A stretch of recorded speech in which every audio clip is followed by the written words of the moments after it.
అయ్యప్ప స్వామివారి జీవిత చరిత్ర.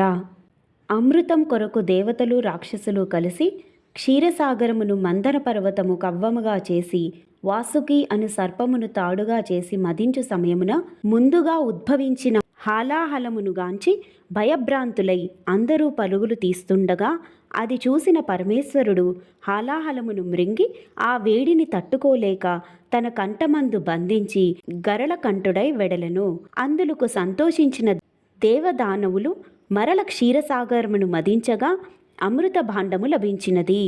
ఆ అమృతమును గూర్చి దేవదానవులు వాదులాడుకొనుచు యుద్ధమునకు సిద్ధము కాగా జగన్మాత ఆదేశము మేరకు శ్రీ మహావిష్ణువు అతిలోక సౌందర్యవంతురాలైన జగన్మోహిని అవతారమున ప్రత్యక్షమై రాక్షసులను మాయామోహంబున బంధించి అమృత భాండమును దేవతలకు అందించి వెడులుచుండగా ఆ అతిలోక సుందరి మోహిని రూపలావణ్యమును గాంచిన పరమేశ్వరుడు జగన్మాయ లీలలను గ్రహించిన వాడై మోహమును అందెను. అంతా ఆ హరిహరుల గాఢ పరివిశ్వంగములో జాలువారిన శ్వేత బిందువుల కలయిక వలన నల్లని శరీర ఛాయతో ఉగ్రరూపధారి అయి ఉద్భవించిన కుమారుడు జన్మించెను. అది తెలుసుకున్న చతుర్ముఖుడు బ్రహ్మదేవుడు ఆ పసిబాలునికి హరిహరసుతుడను నామకరణము చేసెను. తల్లి అయిన మోహిని అనగా శ్రీహరి తన కంఠమందున్న మణిహారమును తీసి బాలుని మెడలో వేసి మణికంఠుడని తండ్రి అయిన పరమేశ్వరుడు సకల భూతాలపైన ఆధిపత్యమును ప్రసాదించి భూతనాథుడని పిలిచారు. శివకేశవుల తత్వమును ఉద్భవించిన హరిహరసుతుడు సర్వధర్మములను శాసించుచు ధర్మశాస్త్రగా ఖ్యాతి గడించెను. అలా ఉండగా మహిషాసురుని అకృత్యాలను భరించలేని దేవతలు జగన్మాతను శరణువేడిరి. ఆ తల్లి ఆశీర్వాదముతో శ్రీ లక్ష్మీ సరస్వతి పార్వతీ దేవేరుల నుండి ఉద్భవించిన శక్తి స్వరూపిణి దుర్గాదేవి మహిషాసురుడినే రాక్షసుణ్ణి సంహరించెను. తన సోదరుని మరణవార్త విని భరించలేని మహిషి ప్రతీకారము తీర్చుకొనుటకై ముల్లోకములను అల్లకల్లోలము చేయుటకు నిశ్చయించుకొని తనకు మరణము లేని వరమును పొందుటకు బ్రహ్మదేవుని గురించి ఘోరమైన తపస్సు చేసెను. మహిషి తపస్సుకు మెచ్చిన బ్రహ్మ ప్రత్యక్షమై నీ కోరికను తెలియజేయమనగా మహిషి తనకు చావులేని వరమును ప్రసాదించుమనెను. అందులకు బ్రహ్మదేవుడు నీ కోరిక సమంజసమైనది కాదు, అది ఆ హరిహరాదులకు కూడా సాధ్యము కాదని తిరస్కరించగా అందులకు మహిషి చింతించకుండా ఆ హరిహరులకు కూడా సాధ్యపడదని మీరే సెలవిస్తిరి కనుక వారిద్దరికీ జన్మించిన మానవుడు భూలోకములో నాపై జయించినట్లుగా వరమును అడిగెను. అందుకు సమ్మతించిన బ్రహ్మదేవుడు సరే అని వరమిచ్చెను. అంతా ఆ మహిషి హరిహరులకు సంగమముతో బాలుడు జన్మించునా అనే అజ్ఞాతముతో మహిషి ముల్లోకములను అల్లకల్లోలము చేయసాగెను. మహిషి పెట్టే బాధలు భరించలేని దేవతలు దేవేంద్రునితో కలిసి పరమశివుని వద్దకు వెళ్ళి వారి బాధలను చెప్పుకొనిరి. వారి మొర ఆలకించిన పరమేశ్వరుడు భూలోకమున జన్మించుమని భూతనాథునికి ఆజ్ఞాపించెను. తండ్రి మాటలను శిరోధార్యముగా భావించిన భూతనాథుడు సమ్మతించెను. ఇంతలో మహిషి ఆగడాలను అరికట్టేందుకు మన్మధుని ప్రయోగించిన మన్మథ బాణములను వదిలి మహిషిని మోహపర్వశమును చేశాడు.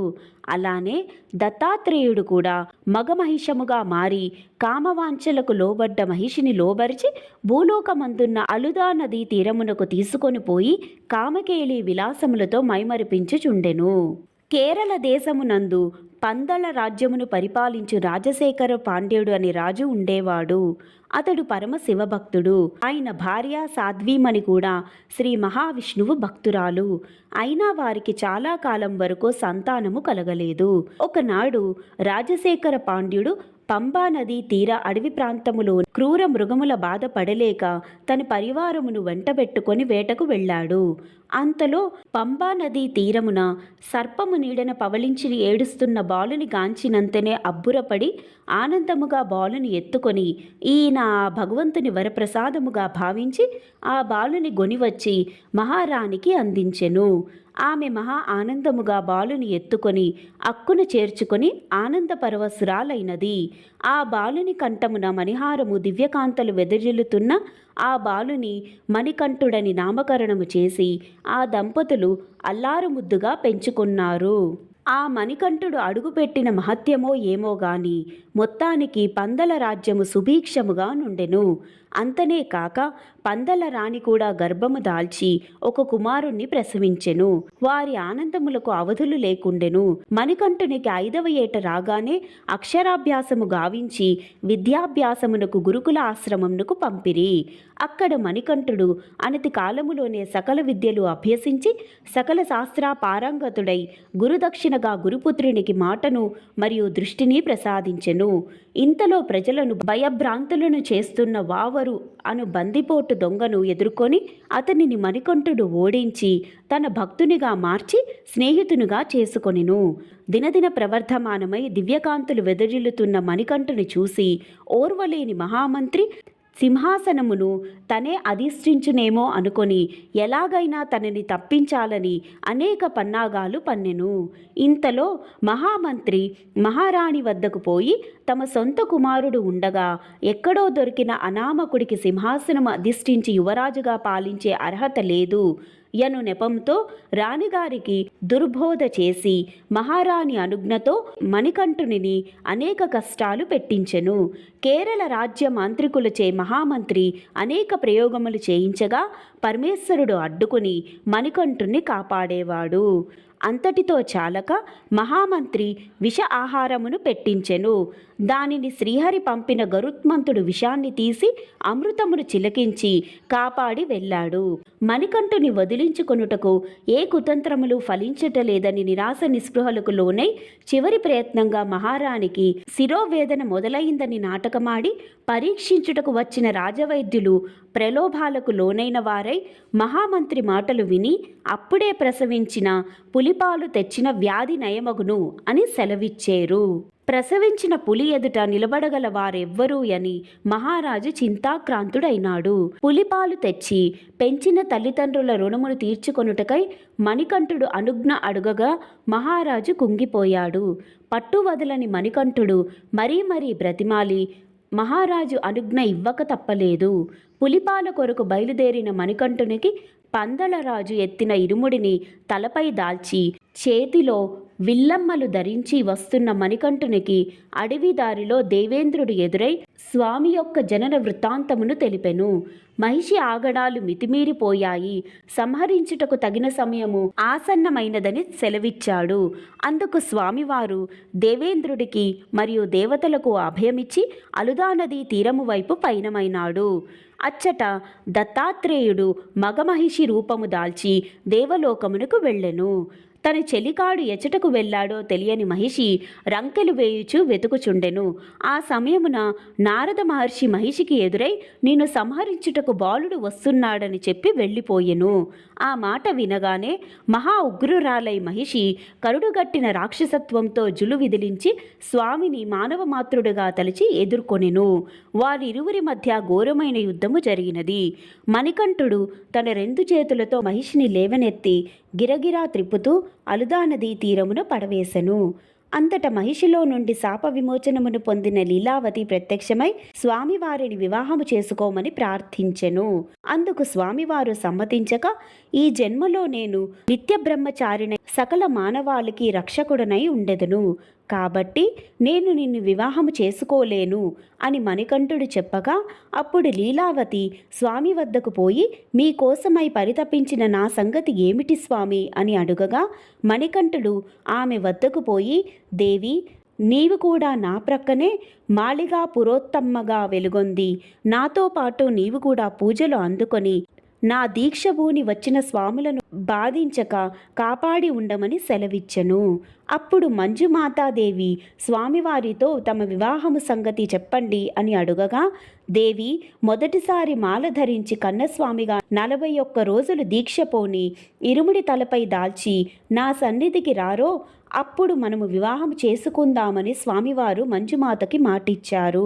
మహిషి సంహారము జరిగినందుకు ఆనందముతో దేవతలు ఉండగా దేవేంద్రుడు స్వామివారి వద్దకు వెళ్ళి, స్వామి, మీరు మీ తల్లిగారికి కావలసిన పులిపాల కొరకు వచ్చిన సంగతి మరిచారు అని గుర్తు చేసి ఇంద్రుడే పులిగా మారి స్వామివారిని తనపై కూర్చుండబెట్టుకొని దేవతలందరూ పులిపిల్లలుగా మారి వెంటరాగా స్వామివారు పందల రాజ్యం చేరుతారు.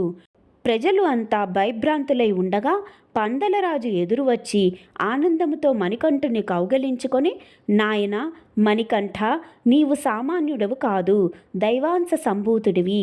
మా తప్పులు మన్నించి, మహారాణి మహామంత్రితో కలిసి చేసిన కుతంత్రములను మన్నించి రాజ్యభారము స్వీకరించమని ప్రార్థించెను. మణికంఠుడు అంగీకరింపక, నాకు అవసరము లేదు, ఆ రాజ్యభారము తమ్ముడు రాజారాజనుండుకి ఇవ్వండి, నా అవతారము పరిసమాప్తి అవుతుంది. మీ అనుమతి కొరకు వచ్చి తినేననగా మహారాజు మహారాణి మరియు ప్రజలంతా శోక సముద్రంలో మునిగిపోయారు. అంతట పందలరాజు, అయ్యా, నీ పట్టాభిషేకము కోసము చేసిన ఆభరణములనైనా స్వీకరించమనగా మహారాణి, అప్పా, మా తప్పులు మన్నించి మా వద్దనే ఉండుమని అర్థించగా, వారి ఆవేదనను గమనించిన మణికంఠుడు వారి అభీష్టమును మన్నించి, తల్లిదండ్రులైన మీరు చాలా చక్కగా నన్ను ఆదరించి అయ్యా, అప్పా అని పిలిచి కన్న కొడుకుగా చూచుకున్నందుకు అయ్యప్పగా అందరితో పిలుచుకుంటూ నేను ఒక బాణము సంధిస్తాను, అది ఏ స్థలములో లభిస్తుందో ఆ చోట నా కొరకు ఆలయమును నిర్మించండి. ఆ ఆలయమునకు ముందు 18 సిద్ధులకు సంకేతముగా మెట్లతో నిర్మించినచో ప్రతి మకర సంక్రాంతి పర్వదినాన మకర నక్షత్ర జ్యోతి రూపముతో మీతో పాటు నా భక్తులకు దర్శనమిస్తాను. ఆ సమయమున మీరు నా కోసమై చేయించిన ఆభరణములను నియమనిష్టా గరిష్ఠులై తీసుకువచ్చి పడునెట్టాంబడిని దాటి నా సన్నిధిలో నన్ను అలంకరించి నన్ను దర్శించిన వారికి ఆయురారోగ్య ఐశ్వర్య ప్రదాతనై వారికి జీవన్ముక్తి ఇవ్వగలనని సెలవిచ్చారు. స్వామివారు చెప్పిన విధంగా భక్త శబరికి మోక్షమిచ్చుటకు పంబానది తీరాన శబరి తల్లి తపస్సు చేసి స్థలము ఎంచుకొని ఆ స్థలానికి శబరిమలై అని పిలుచుకుంటూ అదే చోట ఆలయమునకు ముందర 18 మెట్లతో పందలరాజు రాజశేఖర పాండ్యుడు ఆలయాన్ని నిర్మించారు. అయ్యప్ప స్వామి శబరిమల దేవాలయంలో జ్ఞానపీఠంపై అధిష్ఠించిన తరువాత 18 మెట్లపైన కూర్చుని ఉన్న అయ్యప్ప స్వామిని చూడడానికి పందలరాజు వస్తారు. అప్పుడు పట్టు తప్పి అయ్యప్ప స్వామి కింద పడిపోతాడు. దాంతో పందలరాజు అయ్యప్ప స్వామి కాళ్లకు పట్టీలు కడతాడు. దీంతో స్వామి కింద పడడు. ఎప్పుడూ నువ్వు ఈ పట్టీలను వేసుకొని ఉండాలి అని పందలరాజు అయ్యప్ప స్వామిని కోరుతారు. అప్పటి నుంచి అయ్యప్ప స్వామి పట్టీలు వేసుకొని ఉన్నాడని పండితులు చెబుతున్నారు. పంపానది గంగానది లాంటి పుణ్యనది, శబరిమల కాశీ లాంటి పుణ్యక్షేత్రం. అందుకే అక్కడ గుడి పూర్తి అయిన తరువాత పరశురాముడు వచ్చి విగ్రహాన్ని చెక్కి మకర సంక్రాంతి నాడు ప్రతిష్ఠించాడు. చైత్రమాసము ఉత్తరా నక్షత్రము చతుర్దశి తిథి సోమవారము నాడు అయ్యప్ప స్వామివారు జన్మించారు. జ్యోతి రూపంగా మకర సంక్రాంతి రోజు అంతర్ధానము అయినారు. నాటి నుండి నేటి వరకు ప్రతి మకర సంక్రాంతి దినమున సాయంకాలము సమయమున జ్యోతి స్వరూపముగా స్వామివారు దర్శనమిచ్చి కలియుగ ప్రత్యక్ష దైవమై విరాజిల్లుతున్నారు అయ్యప్ప స్వామి. ఓం శ్రీ మణికంఠ దైవమే శరణమయ్యప్ప.